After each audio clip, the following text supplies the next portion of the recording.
Un secreto sepultado. La verdad que desenterró una fortuna. ¿Estás listo para la conmoción? ¿Te atreves a desvelar un secreto que lo cambiará todo? Imagina esto. Una viuda desolada, con su pequeña panadería al borde de la quiebra y una montaña de deudas. En el otro extremo, una amante deslumbrante, riéndose en su cara durante la lectura de un testamento multimillonario. Una lo ha perdido todo. La otra está a punto de ganarlo. Pero el difunto dejó una última instrucción. Secreta. Una prueba de ADN para confirmar la identidad de su verdadero heredero. Todos creían saber la respuesta. La amante estaba segura. La esposa, desesperanzada.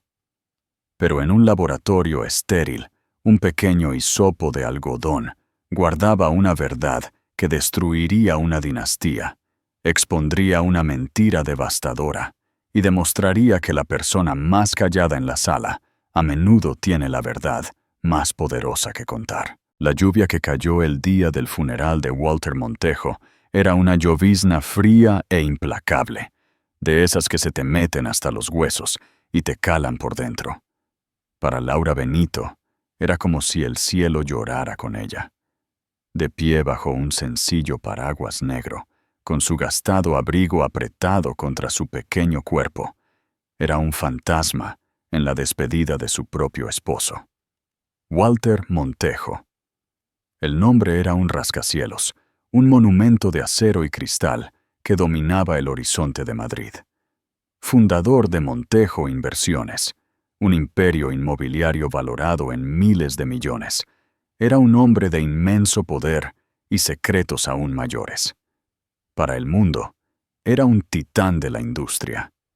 Para Laura, durante 10 años, había sido simplemente Walter, el hombre que amaba el aroma de su pan de levadura más que el olor a dinero, que se colaba en su pequeña panadería, el rodillo de oro, fuera de horario.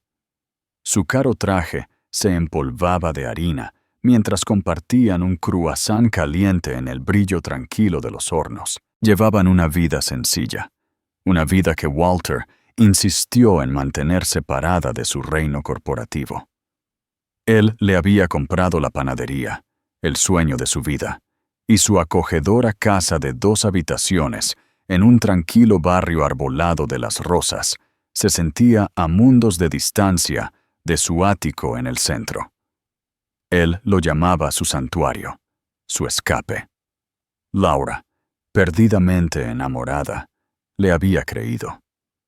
Nunca pidió más, contenta con el hombre amable y tranquilo que conocía, no con el despiadado magnate de las portadas de las revistas de negocios. Ahora él se había ido. Un repentino y masivo ataque al corazón en su oficina del piso 80.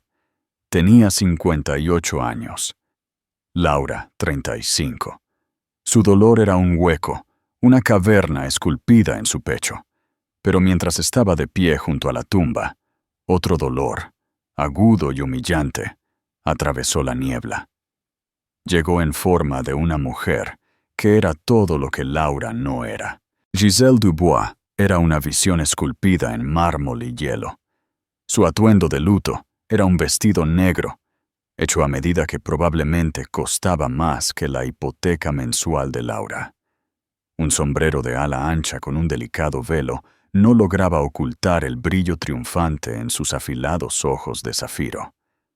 A su lado, agarrando su mano, había un niño de unos 7 años, con el pelo rubio perfectamente peinado y un traje en miniatura. Este era Leo, el hijo de Walter, según afirmaba. Giselle se había materializado de las sombras de la otra vida de Walter, la vida a la que a Laura nunca se le permitió entrar. Había entrado en la funeraria como si fuera su dueña, con la cabeza alta, una declaración silenciosa de que ella, no Laura, era la verdadera guardiana del legado de Walter. Los dolientes, un mar de trajes oscuros y rostros pétreos del mundo corporativo se abrieron para Giselle como el mar rojo. Le ofrecieron sus condolencias. Sus susurros la seguían como el crujido de hojas secas. Laura, la esposa legal, fue ignorada. Una nota a pie de página inconveniente en la gran historia de Walter Montejo. La única persona que la reconoció fue Beatriz Montejo, la hermana mayor de Walter. Una mujer formidable con una columna vertebral de granito y una expresión permanentemente decepcionada. Beatriz le dio a Laura un brusco y despectivo asentimiento. Laura, dijo, el nombre sonando como un sabor desagradable en su boca. Un día trágico. No había consuelo en sus palabras, solo una frialdad definitiva. Beatriz nunca había aprobado el matrimonio, viendo a Laura como una panadera común que de alguna manera había atrapado a su brillante hermano. Mientras el último puñado de tierra caía sobre el ataúd, Giselle captó la mirada de Laura al otro lado de la tumba.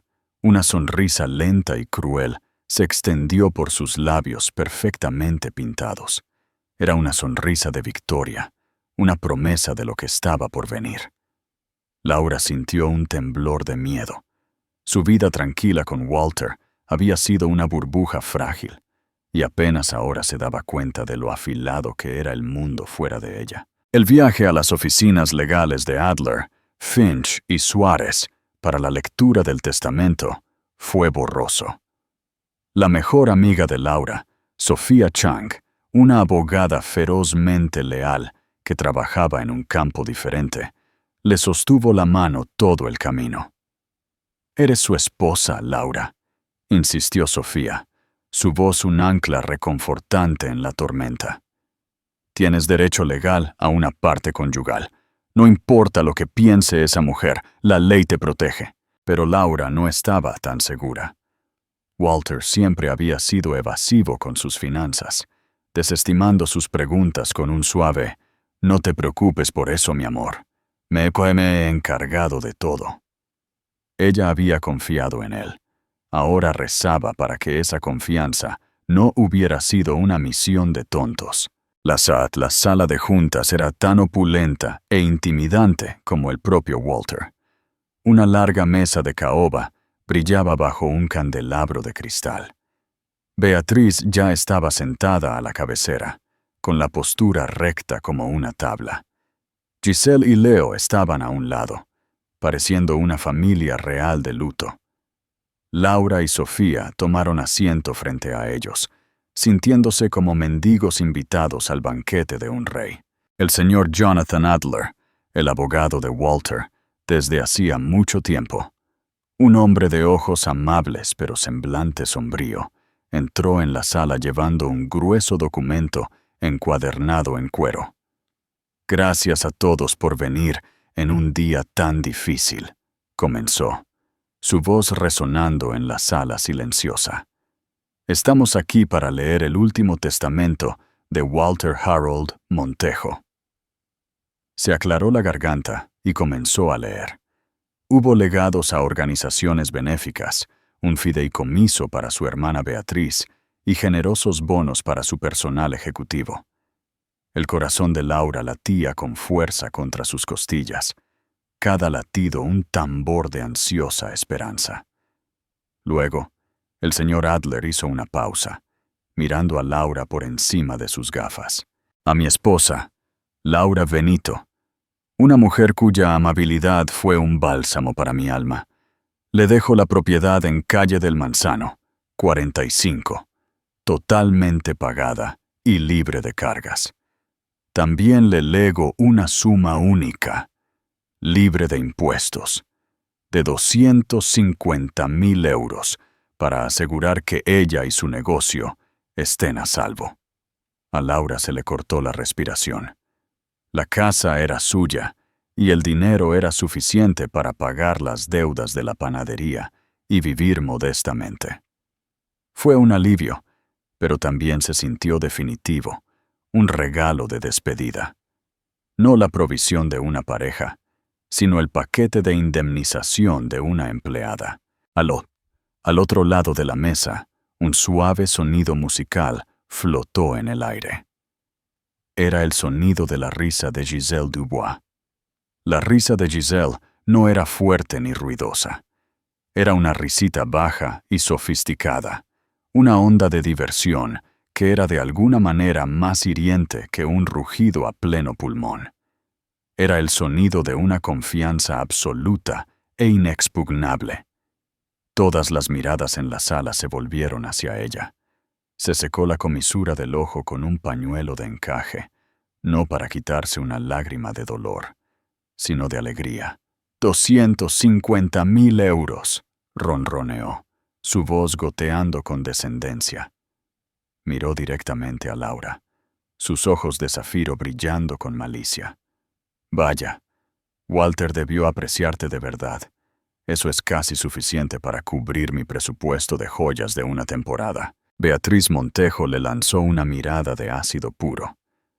Giselle, este no es el momento para... Oh, cállate, Beatriz. Giselle agitó una mano despectiva, adornada con un anillo de diamantes tan grande que parecía atrapar y refractar la luz. Todos sabemos lo que es esto. Un pequeño regalo de despedida para la panadera, un agradecimiento por todo el pan caliente y las comodidades domésticas. Laura sintió que su rostro ardía con un calor que nada tenía que ver con la temperatura de la habitación. Era el fuego abrasador de la humillación. Sofía le apretó la mano debajo de la mesa, un mensaje silencioso de apoyo. Pero Laura se sintió completamente sola, inmovilizada por la cruel mirada de Giselle. El señor Adler se aclaró la garganta de nuevo, con una mirada severa en el rostro. Si me permiten continuar.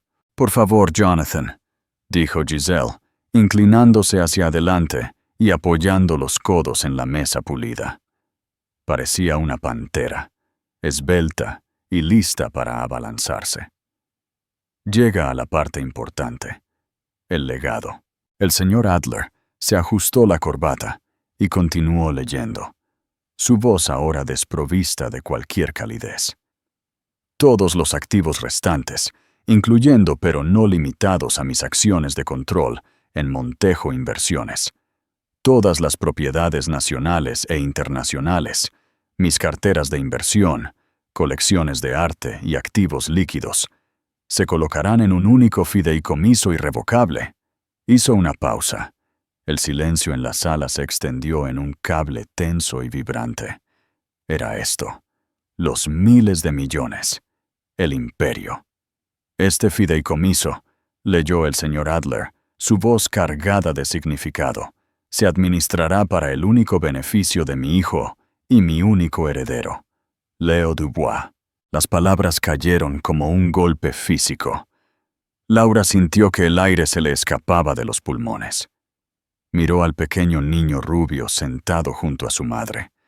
Estaba jugueteando con un coche de juguete, ajeno al inmenso peso que acababa de ser colocado sobre sus jóvenes hombros. La sonrisa de Giselle era cegadora. Se inclinó y alisó el pelo de Leo, su toque posesivo, su expresión de puro y sin adulterar triunfo. Había ganado. Lo había ganado todo. Por supuesto, dijo suavemente, como si fuera lo más obvio del mundo.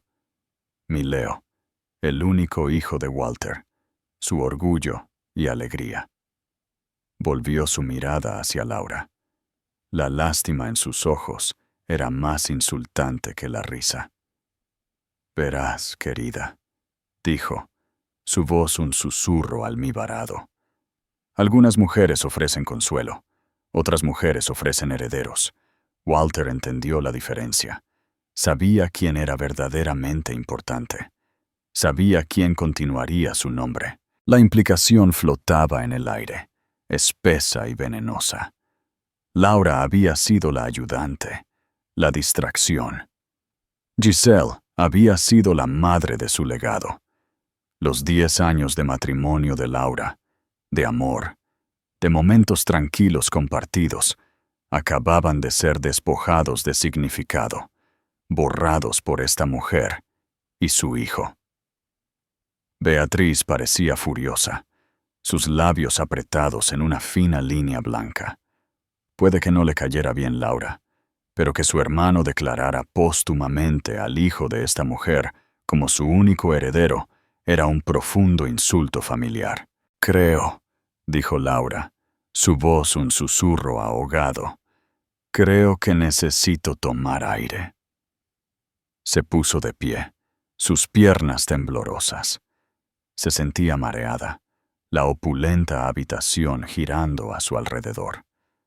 Sofía estuvo a su lado al instante, su brazo una presencia firme. Mientras caminaban hacia la puerta, la voz de Giselle la siguió. Un último tiro de gracia. No gastes todo ese dinero en un solo lugar, querida. Quizás puedas comprar un horno nuevo para tu pequeña panadería. La risa de su victoria resonó en los oídos de Laura, mientras la pesada puerta de roble se cerraba tras ellas. En el pasillo, la represa de su compostura finalmente se rompió. Sollozos sacudieron su cuerpo, sonidos profundos y desgarradores de dolor y traición. No se trataba del dinero. Se trataba de la invalidación completa y absoluta de su vida con Walter. Él había construido un muro entre sus dos mundos, y al final había dejado brutalmente claro qué mundo realmente importaba. Sofía la abrazó, dejándola llorar. Es un monstruo, Laura, un monstruo sin alma, una cazafortunas. Me mintió Sophie, lloró Laura, con el rostro hundido en el hombro de su amiga. Durante 10 años mintió. Nuestra vida fue una mentira. Pensó en su propio hijo, Marcos, su dulce Marcos de 8 años, que estaba en casa con una niñera, felizmente construyendo un castillo de legos, ajeno a que su mundo acababa de dar un vuelco. Marcos, a quien Walter siempre había tratado con un afecto amable, aunque ligeramente distante. Lo había llamado el chico de Laura. Nunca había insinuado un deseo de adoptarlo, de hacerlo suyo. Ahora Laura entendía por qué. Él ya tenía un hijo de verdad. Mientras Sofía la conducía hacia el ascensor, la puerta de la sala de juntas se abrió de nuevo. El señor Adler salió, su expresión grave. Laura, señora Benito, se corrigió rápidamente. ¿Podría tener unas palabras? Hay una cláusula más, una estipulación. Es de suma importancia. Laura lo miró con los ojos llenos de lágrimas, demasiado aturdida para procesar lo que decía. ¿Qué más podía haber? La humillación era completa. La fortuna se había ido. No era más que la panadera, la pobre esposa, hecha a un lado por la madre del verdadero heredero. Laura quiso negarse, simplemente entrar en el ascensor y huir del edificio que se sentía como un monumento a la falsedad de su marido. Pero algo en los ojos del señor Adler, un destello de urgencia, quizás incluso de lástima, la hizo detenerse. Sofía, siempre la abogada, asintió bruscamente. Escucharemos, señor Adler. Él las llevó de vuelta a la sala de juntas. La atmósfera había cambiado. Giselle ya no sonreía. Estaba junto a la ventana, con los brazos cruzados, golpeando un ritmo impaciente en su brazo, con una uña perfectamente arreglada. Beatriz permanecía en la mesa, su rostro una máscara ilegible de fría furia. «¿Qué pasa, Jonathan?», exigió Giselle, dándose la vuelta. «¿Hay algún tipo de retraso en la transferencia de los activos? Mi hijo es el heredero. Está bastante claro. El testamento es claro». «Sí», asintió el señor Adler, volviendo a sentarse detrás de la mesa y poniéndose las gafas de lectura. Miró la última página del testamento. Sin embargo, Walter era un hombre meticuloso. No dejaba nada al azar. Incluyó una disposición final, un codicilo que debe ejecutarse antes de que el fideicomiso pueda establecerse formalmente, y usted, Giselle, pueda ser confirmada como su administradora principal en nombre de Leo. Los ojos de Giselle se entrecerraron. ¿Una disposición? ¿Qué clase de disposición? El señor Adler levantó la vista, su mirada recorriendo a todos en la sala antes de finalmente posarse en Giselle. Él escribió: «Dado que mi legado es lo más importante que dejaré, sus cimientos deben ser irreprochables. Por lo tanto, exijo que la paternidad del niño nombrado como mi heredero, Leo Dubois, sea confirmada inequívocamente». Un silencio confundido cayó sobre la sala. Giselle soltó una risa corta y aguda. ¿Paternidad? Walter sabía que Leo era su hijo. Lo adoraba. Esto es un absurdo o una formalidad ridícula. No se presenta como una formalidad, dijo el señor Adler, con tono firme. Se presenta como un requisito legal. El testamento establece explícitamente, y cito, «La herencia está condicionada a una prueba de paternidad positiva realizada por un laboratorio independiente, aprobado por el tribunal, utilizando la muestra de ADN autenticada que tengo archivada en esta firma». Abrió un cajón en la mesa de caoba y sacó una pequeña caja sellada marcada con un símbolo de riesgo biológico y una serie de números de aspecto oficial. Walter proporcionó esta muestra hace 5 años, específicamente para este propósito.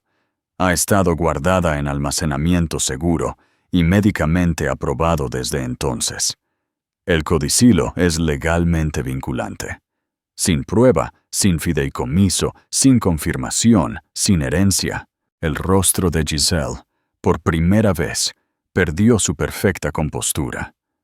Un destello de algo, molestia, ira, y quizás algo más profundo, cruzó sus rasgos antes de que lo suavizara. «Bien», espetó. «Esto es una pérdida de tiempo y un insulto a la identidad de mi hijo. Pero bien. Si Walter quería una última pieza de tontería burocrática para demostrar algo, que así sea. Programen la prueba. Terminemos con esto para que pueda tomar el control del futuro de mi hijo». Laura estaba junto a la puerta, una observadora silenciosa de este nuevo drama. No significaba nada para ella. Era solo un retraso en la victoria final de Giselle. Una última petición extraña de un hombre que se estaba dando cuenta de que nunca conoció realmente.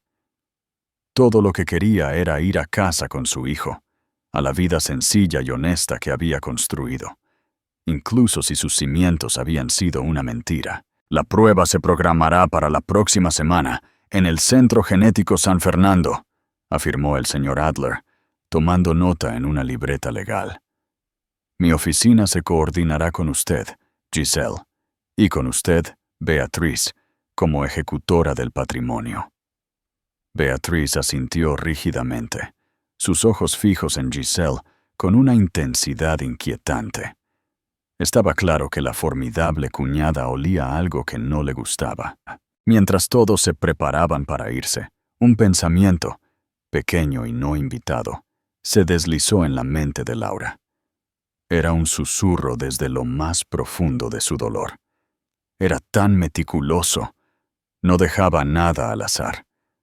¿Por qué un hombre tan seguro de la paternidad de su hijo exigiría una confirmación tan fría y clínica desde más allá de la tumba?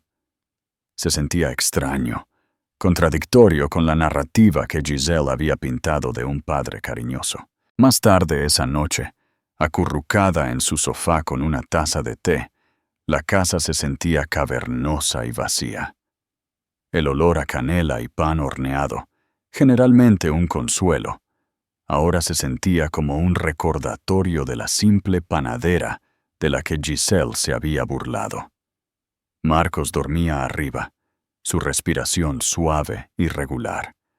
Laura miraba una foto en la repisa de la chimenea, una rara imagen de los tres en una feria local el verano pasado. Walter tenía a Marcos sobre sus hombros. Él sonreía, pero sus ojos, ahora se daba cuenta, parecían estar mirando a otro lado. Sofía se sentó frente a ella, con una libreta en su regazo. Algo apesta aquí, Laura. ¿Una prueba de ADN obligatoria? No es una práctica estándar, a menos que haya una duda preexistente. Una duda masiva preexistente. ¿Pero duda sobre qué?, preguntó Laura, con la voz ronca por el llanto. Tuvo un hijo con ella. Le dejó todo. ¿Lo hizo?, replicó Sofía, inclinándose hacia adelante. ¿O le dejó todo a su hijo con una cláusula para asegurarse de que no le estaban tomando el pelo? Piénsalo. Walter era un hombre de negocios brillante y despiadado. ¿De verdad crees que arriesgaría todo su imperio multimillonario en la fe ciega? La pregunta flotaba en el aire. Laura pensó en la precisión de Walter, la forma en que podía diseccionar un complejo acuerdo comercial en minutos, detectando fallas que nadie más podía ver. No confiaba en nadie en los negocios. ¿Por qué sería diferente en su vida personal? Entonces un recuerdo afloró, borroso al principio, luego agudizándose. Era de hace unos 3 años. Walter había llegado tarde a casa, pálido y conmocionado. Había estado callado durante días. Cuando ella le preguntó qué pasaba, él lo desestimó como una negociación estresante. Pero una tarde, después de 2 copas de whisky, la miró con una expresión extraña y atormentada. «La gente hará cualquier cosa por dinero», Lori había murmurado, usando su apodo cariñoso. «Cualquier cosa. Mentirán, engañarán, construirán vidas enteras sobre cimientos de mentiras. Tienes que tener mucho cuidado en quién confías». En ese momento, ella pensó que estaba hablando de un rival de negocios. Pero ahora las palabras se sentían escalofriantemente personales. Una idea loca e imposible comenzó a formarse en su mente. Era tan audaz, tan absolutamente impensable, que casi se rió de su absurdo. Pero echó raíces, una pequeña semilla de duda plantada en el suelo estéril de su desesperación. Miró a Sofía, con los ojos muy abiertos. «Sophie, necesito preguntarte algo, como abogada. Cualquier cosa». «Esa prueba de ADN», comenzó Laura, su corazón comenzando a latir un poco más rápido. «Es para confirmar si Leo es el hijo de Walter, ¿verdad?» «Correcto. ¿Hay alguna manera? ¿Es posible que alguien más sea probado contra el ADN de Walter? ¿Para comparar?» Los ojos de Sofía se iluminaron con comprensión. Vio exactamente a dónde iba la mente de Laura. Sería muy irregular. Necesitaríamos una base legal, una razón para impugnar la suposición principal del testamento. Laura se levantó y caminó hacia una estantería, sacando un álbum de fotos polvoriento. Hojeó las páginas hasta que encontró lo que buscaba. Era una foto de Marcos de bebé, de solo unos meses. Era una cosa pequeña y perfecta, envuelta en una manta azul. Y en la esquina de la foto, casi fuera de cuadro, había un pequeño sonajero de plata grabado. «Walter se lo dio», susurró Laura, su dedo trazando el contorno del juguete. Dijo que era una reliquia familiar. Dijo que había sido suyo cuando era bebé. En ese momento, ella pensó que era solo un gesto dulce y sentimental, un regalo amable para el chico de Laura. Pero, ¿y si fuera más? ¿Y si fuera una pista, un reconocimiento silencioso de una verdad demasiado peligrosa para decir en voz alta? «Sofía», dijo Laura, Su voz temblaba con una mezcla de terror y una extraña y creciente esperanza. Quiero que mi hijo se haga la prueba. La semana previa a la prueba de ADN fue un crisol de tensión. Para Giselle, fue un período de creciente frustración. Hizo varias llamadas iracundas a la oficina del señor Adler, exigiendo saber por qué el proceso tardaba tanto y denunciando todo el ejercicio como un insulto póstumo de un hombre que se había vuelto, según sus palabras, paranoico en sus últimos años. Para el mundo exterior, su confianza era una fortaleza. Se la veía almorzando en restaurantes caros, atendiendo llamadas de asesores financieros y discutiendo planes de renovación para el ático de los Montejo, que ya ocupaba como si fuera suyo. Estaba interpretando el papel de la reina regente, a punto de ser confirmada, impaciente por su coronación. Pero a puerta cerrada, las grietas empezaban a aparecer. Una tarde, su ama de llaves, una mujer discreta llamada María, escuchó una llamada telefónica en voz baja y frenética. Giselle hablaba en francés a toda velocidad, su voz aguda y asustada. María solo captó unas pocas palabras. Imposible, un secreto y un nombre. Pierre. Cuando Giselle salió de su estudio más tarde, su rostro estaba pálido bajo el maquillaje y sus manos temblaban ligeramente mientras se servía una copa de vino. La fortaleza tenía una falla en sus cimientos. Mientras tanto, el mundo de Laura era un torbellino de otro tipo. Sofía había presentado una moción preliminar ante el Tribunal de Sucesiones. Era una apuesta arriesgada, una petición para incluir a otro niño en la prueba de paternidad ordenada por el tribunal, basándose en lo que ella cuidadosamente denominó evidencia recientemente considerada del posible reconocimiento paternal del difunto. La evidencia era endeble en el mejor de los casos. La historia del sonajero de plata, algunas declaraciones juradas de amigos que habían oído a Walter referirse a Marcos con un afecto inusual, y la vaga y críptica declaración que le había hecho a Laura sobre las mentiras.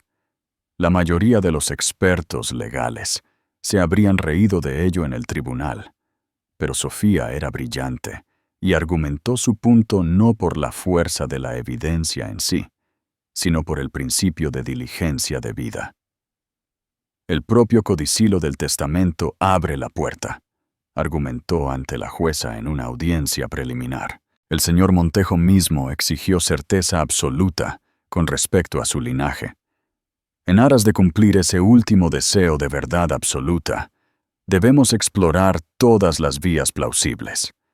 ¿Qué daño hay en una prueba más para asegurar que se cumpla la demanda final y explícita de certeza del hombre? La jueza, una mujer severa pero justa llamada jueza Morales, se sintió intrigada por la inusual cláusula del testamento. Después de revisar la moción, dictó un fallo sorprendente. Si bien aún no impugnaría oficialmente el testamento en nombre de Laura, concedió la solicitud de inclusión de Marcos en la prueba. Fue una adenda, no un desafío. Leo Dubois siguió siendo el presunto heredero, pero ahora se recopilaría un segundo conjunto de datos. Cuando Giselle fue informada, su furia fue volcánica. Llamó directamente a Laura, su voz un silbido venenoso por teléfono. «¿Qué crees que estás haciendo?», chilló. «¿Arrastrando a tu hijo bastardo a esto? ¿Estás tan desesperada por un pedazo del pastel? Walter sentía pena por ti, eso es todo. Toleraba a tu pequeño porque se acostaba con su madre. No te atrevas a intentar convertir esa lástima en un beneficio». Laura estaba en su cocina, con el teléfono pegado a la oreja, y por primera vez no se inmutó. La humillación cruda de la lectura del testamento había sido cauterizada, reemplazada por una fría y dura determinación. «Mi hijo se llama Marcos», dijo Laura, su voz firme y clara. Y si Walter estaba tan paranoico con su legado, entonces no debería tener ninguna objeción a un hisopo más en una mejilla para asegurarse de que la verdad salga a la luz, sea cual sea esa verdad. Colgó antes de que Giselle pudiera responder. Sus manos temblaban no por miedo, sino por adrenalina. No tenía idea de lo que revelaría la prueba. La parte lógica de su cerebro le decía que era una esperanza de tontos, una fantasía hilada del dolor. Marcos tenía sus ojos, su sonrisa. No veía nada de Walter en él, pero el amor y la biología eran dos cosas diferentes. Su amor por Walter la había cegado a tanto. ¿Qué pasaría si su dolor ahora la cegara a una verdad que se había estado escondiendo a plena vista todo el tiempo? La noche anterior a la prueba, se sentó en la cama de Marcos, mirándolo dormir. Tenía 8 años, un niño brillante y feliz que amaba la ciencia y el fútbol por igual. Sabía que su papá, Walter, había fallecido y estaba triste. Pero su vida era tan benditamente simple. El corazón de Laura le dolía al pensar en el complejo y sórdido mundo adulto al que estaba a punto de arrastrarlo. Encontró el sonajero de plata en su caja de recuerdos. Era pesado, empañado por la edad. Grabadas en el mango estaban las iniciales Walter Harold Montejo. Debajo, casi demasiado pequeñas para ver, había una fecha. Era el cumpleaños de Marcos. A Laura se le cortó la respiración. Walter le había dicho que era su propio sonajero de bebé, una reliquia familiar. Pero, ¿por qué estaría grabado con la fecha de nacimiento de Marcos? Debió haberlo grabado él. No era una herencia. Era un regalo específico, deliberado, una declaración. Su mente retrocedió al momento de la concepción de Marcos. Había sido un período difícil. Ella y Walter habían estado discutiendo. Él estaba distante, estresado, viajando constantemente. Casi se habían separado. Luego, durante una frágil reconciliación, una única y apasionada noche, los había unido de nuevo. 9 meses después, nació Marcos. Walter había estado eufórico, pero de una manera que Laura ahora reconocía como alivio. Había invertido recursos en su panadería entonces, había fomentado su independencia. Era como si la estuviera preparando, asegurándose de que estuviera provista, pero a distancia. ¿Era posible? ¿Podría esa única noche? ¿Podría haber sabido o sospechado? Y toda su vida con ella. Desde entonces, las casas separadas, los mundos cuidadosamente amurallados. ¿Era un intento elaborado de una década para proteger un secreto? Apretó el sonajero en su mano. Mañana tendría su respuesta, y estaba aterrada de que confirmaría sus peores miedos, que era una tonta persiguiendo un fantasma. Pero por primera vez en mucho tiempo, también estaba aterrada de que no lo hiciera. El Centro Genético San Fernando era un lugar desprovisto de personalidad. Las paredes eran de un blanco estéril, los suelos de linóleo gris pulido, y el aire olía ligeramente a alcohol de frotar. Era un lugar de hechos fríos y duros, donde el sentimiento y la emoción eran despojados, dejando solo la verdad inquebrantable de una doble hélice. Laura y Marcos llegaron primero. Marcos, curioso y un poco nervioso, le apretaba la mano. Llevaba sus vaqueros favoritos y una camiseta con una imagen del sistema solar. Laura había tratado de explicárselo en los términos más simples. Solo vamos a hacer una pequeña prueba, cariño. Un médico usará un hisopo de algodón, como un bastoncillo, para frotarte el interior de la mejilla. No te dolerá en absoluto. Es para ayudar con unos papeles de adultos para papá Walter. Marcos, siempre literal, solo tenía una pregunta. ¿Nos dirá si Plutón es un planeta otra vez? Laura había sonreído, una sonrisa genuina por primera vez en días. No, cariño, no creo que sea ese tipo de ciencia. Los llevaron a una sala de espera privada. Unos minutos más tarde, Giselle y Leo entraron, acompañados de su propio abogado. El contraste era marcado. Leo vestía un impecable blazer beige, luciendo como un CEO en miniatura, con una expresión de aburrimiento en su rostro. Giselle era un pilar de energía tensa, su rostro una máscara de civismo forzado. Ignoró a Laura por completo, concentrando su atención en su teléfono, disparando mensajes de texto con golpes secos y furiosos de su pulgar. El silencio en la habitación era ensordecedor. Los dos niños, ajenos a que eran las figuras centrales de un drama multimillonario, ocasionalmente se miraban con una mezcla de sospecha y curiosidad. Finalmente, una técnica de laboratorio con bata blanca llamó el nombre de Leo. ¿Leo Dubois? Giselle se puso de pie, alisando el blazer de su hijo. Ven, cariño, terminemos con esta tontería. Le lanzó una mirada venenosa a Laura al pasar. Se fueron por menos de 5 minutos. Cuando regresaron, Leo se estaba frotando la mejilla. Eso fue raro, anunció a nadie en particular. ¿Marcos Benito? La técnica llamó después. Laura se arrodilló y miró a su hijo a los ojos. ¿Estás listo, campeón? Sé valiente por mí. Vale, mamá, dijo, su pequeña cara seria. Caminó valientemente junto a la técnica, mirando hacia atrás una vez para darle un pulgar hacia arriba tranquilizador. El corazón de Laura se hinchó con un amor protector feroz. Pasara lo que pasara, cualesquiera que fueran los resultados, este chico era su mundo entero. Cuando regresó, tenía una pegatina con temática de superhéroes en la mano. Dijo que fui el mejor paciente del día, declaró con orgullo.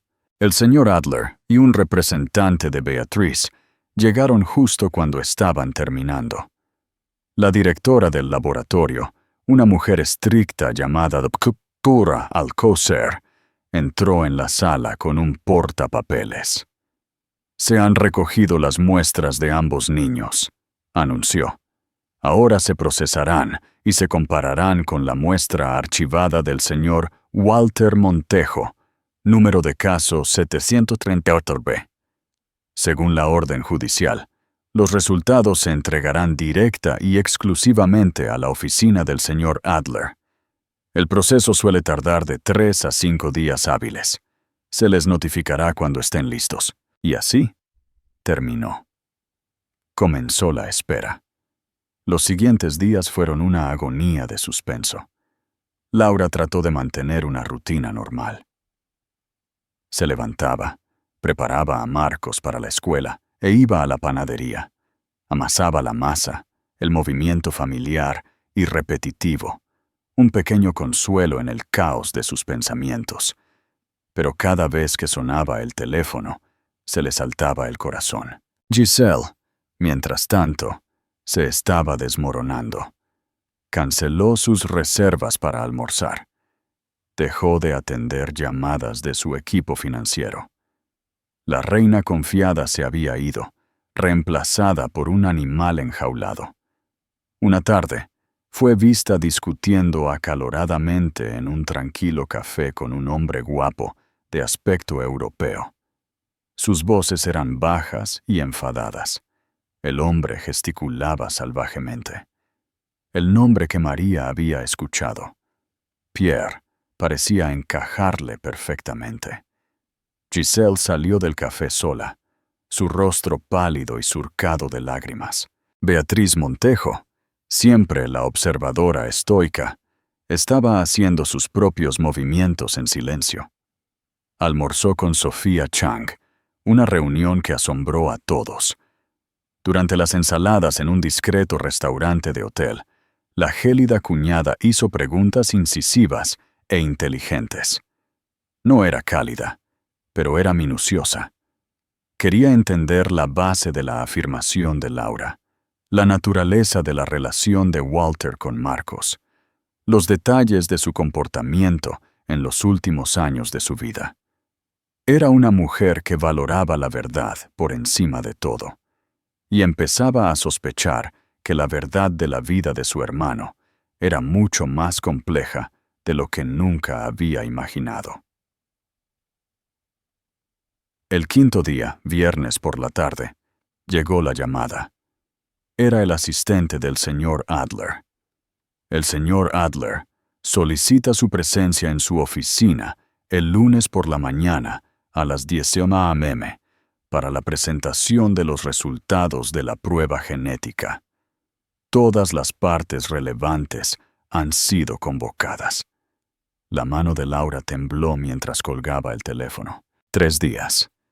Tenía 3 días más hasta que lo supiera. Miró alrededor de su panadería, las cálidas superficies espolvoreadas con harina, el reconfortante olor del trabajo de su vida. No sabía si este era el final de su vida sencilla o el comienzo de una completamente nueva y aterradora.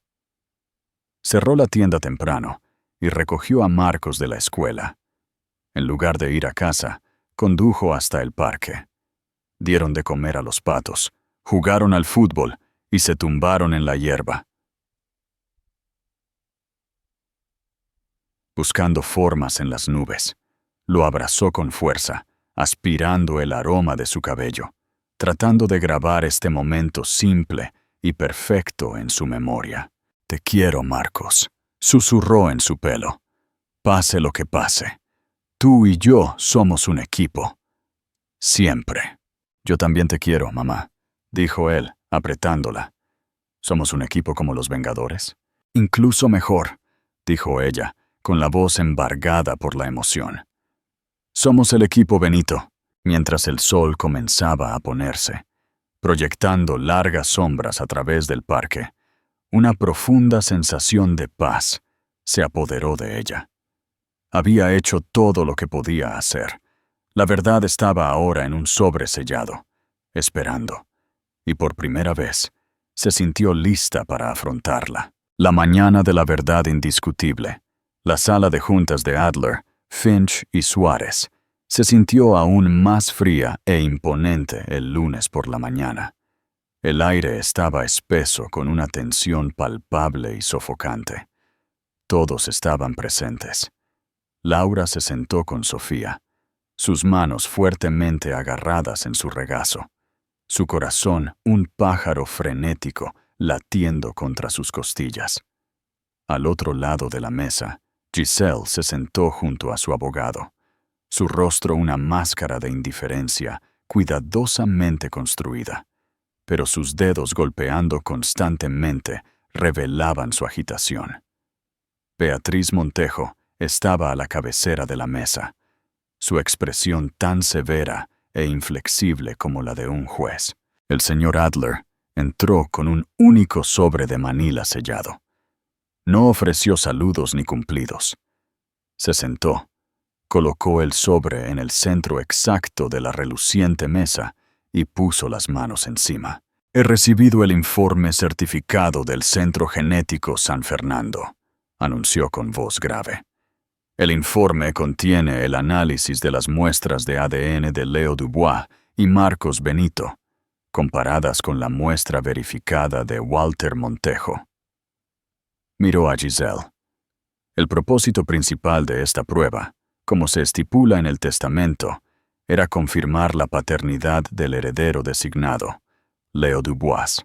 Giselle levantó la barbilla, un destello de su antigua arrogancia regresando. «Entonces, sigamos con esto. Confírmelo, y permítanos seguir adelante con nuestras vidas». El señor Adler sostuvo su mirada. Deslizó un abrecartas bajo la solapa del sobre y lo abrió con un suave desgarro final. Sacó un documento de varias páginas, grapado en la esquina. Escaneó la primera página, su expresión sin cambios.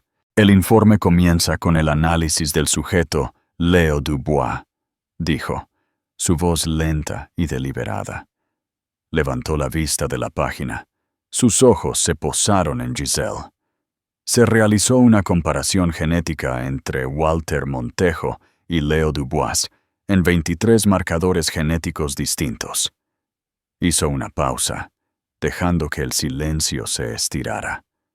Cada persona en la sala contuvo la respiración. La conclusión del laboratorio es la siguiente, continuó el señor Adler, leyendo directamente del informe. El presunto padre, Walter Montejo, queda excluido como el padre biológico del niño, Leo Dubois. La probabilidad de paternidad es del 0%. Las palabras cayeron en la sala silenciosa, como piedras en un estanque profundo y quieto. 0%. Por un momento, nadie se movió. Fue como si el mundo se hubiera congelado. Entonces Giselle soltó un sonido, un jadeo ahogado y estrangulado. No, susurró, con la voz quebrada. No, no es posible. Es un error. El laboratorio cometió un error. Mezclaron las muestras. La cadena de custodia de las muestras fue documentada y verificada legalmente, Giselle, dijo el señor Adler, su voz firme pero no cruel. No hubo error. ¡Tiene que haberlo!, gritó ella, su compostura destrozándose como el cristal. Saltó de su silla, que se raspó ruidosamente contra el suelo. Walter es su padre. Lo es.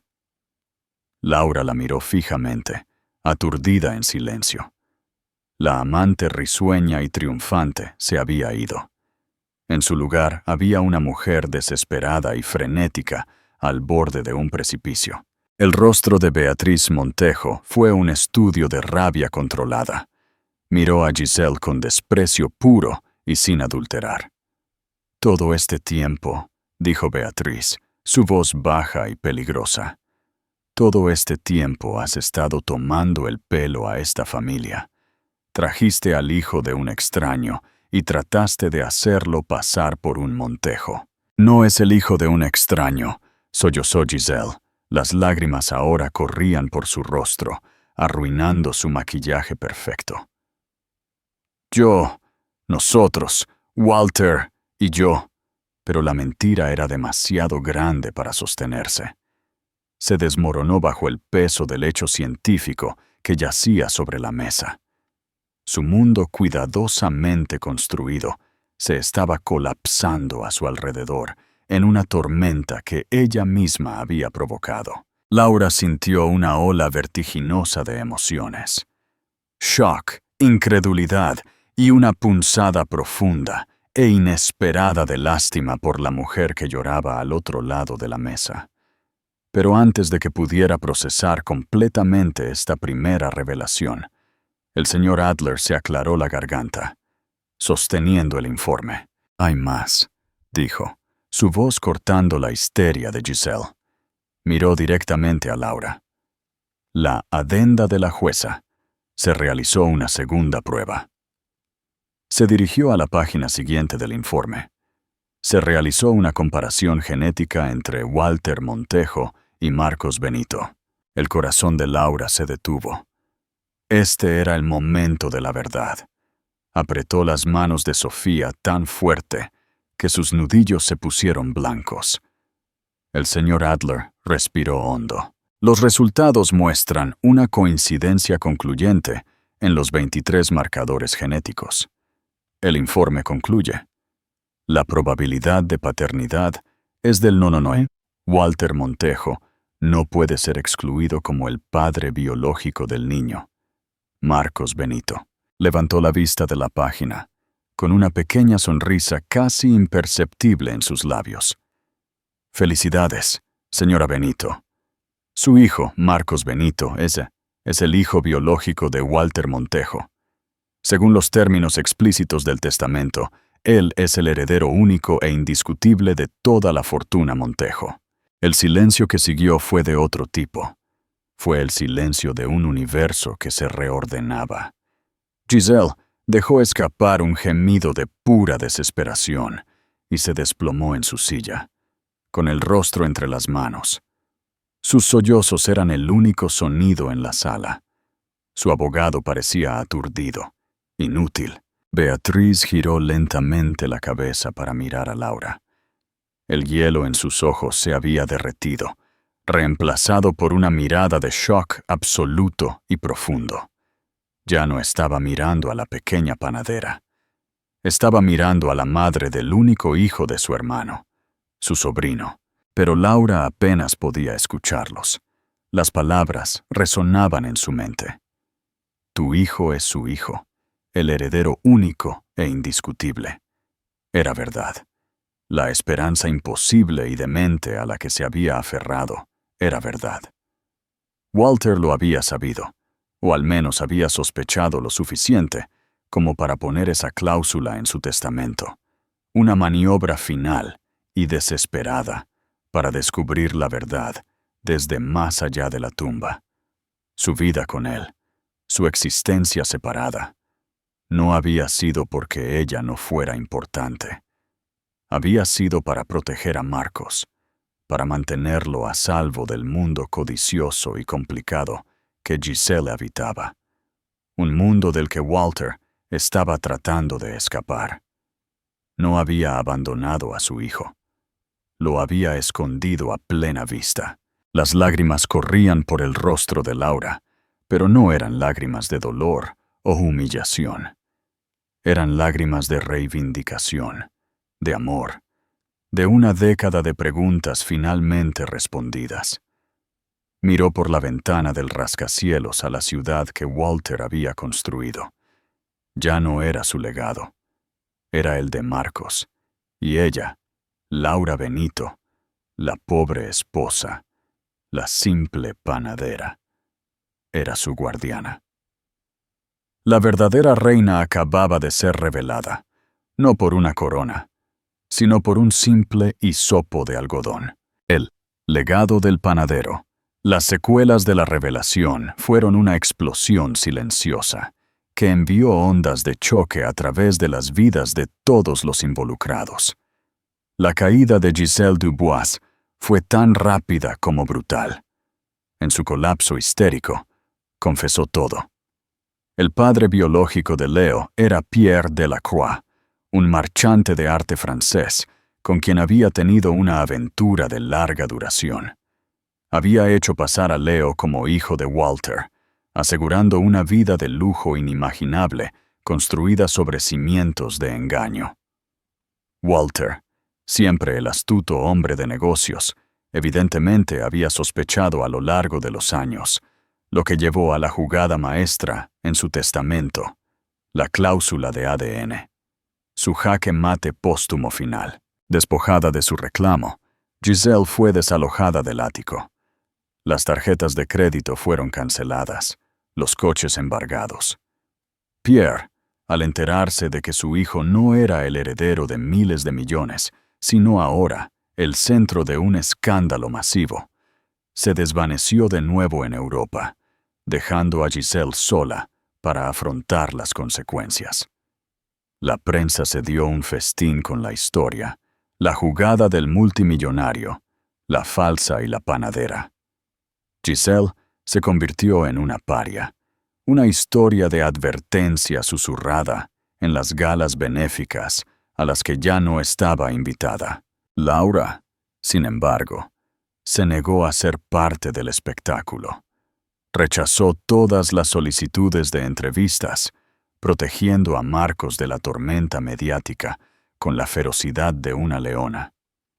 Su primer acto como guardiana del patrimonio de Marcos no fue mudarse al ático o comprar una flota de coches de lujo.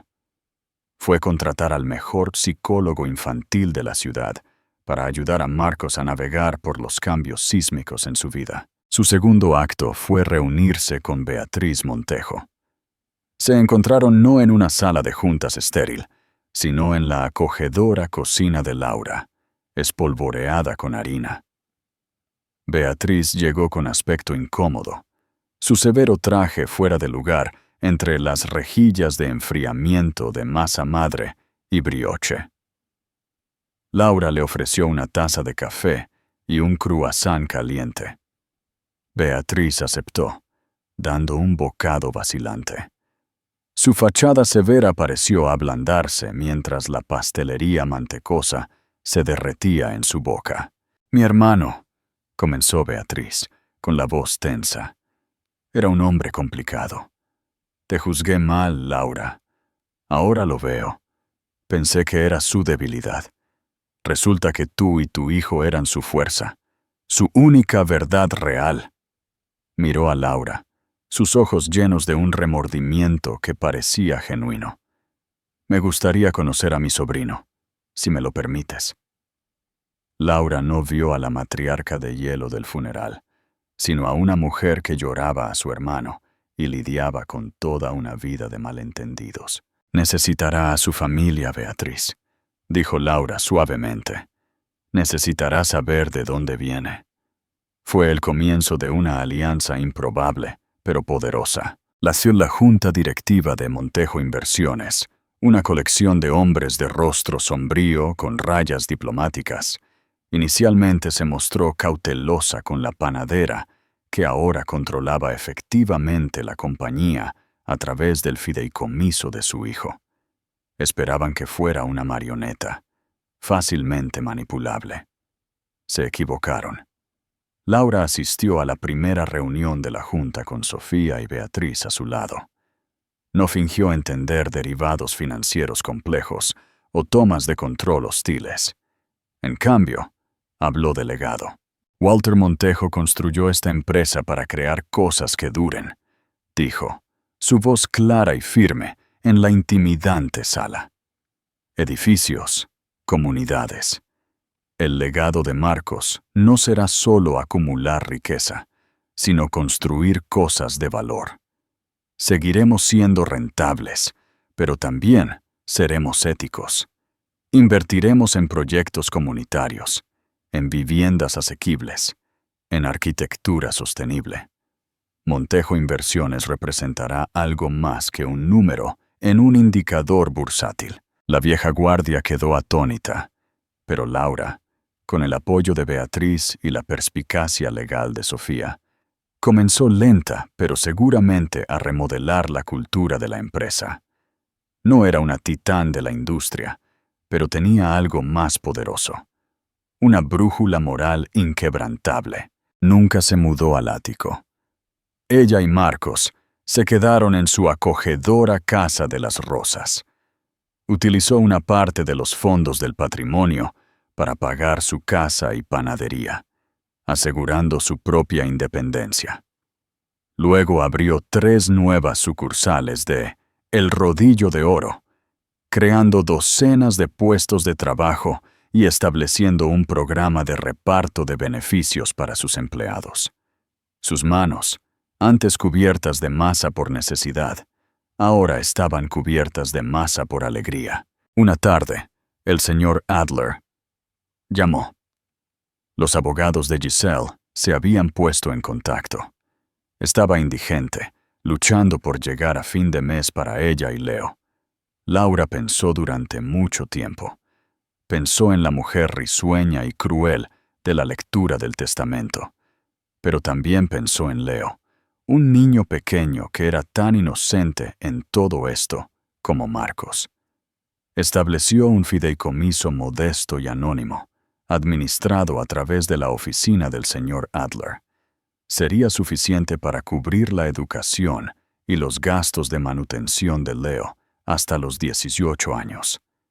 Había una condición. Giselle nunca podría volver a contactar a Laura ni a Marcos. No fue un acto de perdón, sino de compasión. Fue un cierre final de un capítulo doloroso, hecho en sus propios términos. Una fresca tarde de otoño, un año después de la muerte de Walter, Laura estaba en su cocina, enseñando a Marcos a amasar pan. Sus pequeñas manos, espolvoreadas con harina, empujaban y doblaban la masa. Beatriz estaba allí, sentada a la mesa, una sonrisa genuina en su rostro mientras los observaba. La casa estaba llena del cálido y reconfortante olor a pan horneado y el sonido de la risa feliz de Marcos. Laura miró a su hijo. Su rostro una mezcla perfecta y hermosa de sus rasgos, y los que ahora reconocía del hombre que había amado. Tenía el dinero, el poder, el imperio. Pero en ese momento tranquilo y simple, rodeada de familia y el olor a hogar, supo cuál era la verdadera riqueza. No era la fortuna que Walter había dejado, era el legado que había escondido, el hijo que había protegido, y la increíble e inesperada fuerza que había encontrado dentro de sí misma. Ya no era la pobre esposa, era Laura Benito, y finalmente era completamente libre. Conclusión. Llama a la acción. CTA. Al final, esta no fue solo una historia sobre una impactante prueba de ADN o una fortuna oculta. Fue una historia sobre la naturaleza de la verdad y la fuerza tranquila de la integridad. Laura Benito comenzó sin nada más que su dignidad, mientras que Giselle Dubois lo tenía todo menos eso. Cuando la mentira que sostenía el mundo de Giselle fue expuesta, toda su vida se desmoronó, dejándola sin nada. Pero Laura, que nunca pidió una fortuna, era la que realmente era rica todo el tiempo. Rica en carácter, en amor por su hijo y en el trabajo simple y honesto de sus manos. Nos recuerda que el verdadero poder no se trata del dinero que tienes, sino de los valores que mantienes.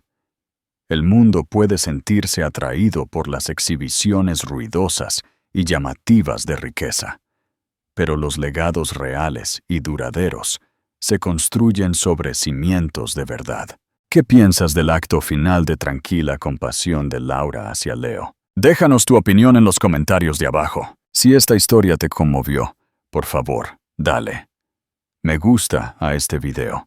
Compártelo con alguien que ame una historia de justicia. Y no olvides suscribirte a nuestro canal para más dramas de la vida real, donde la verdad siempre encuentra su camino hacia la luz.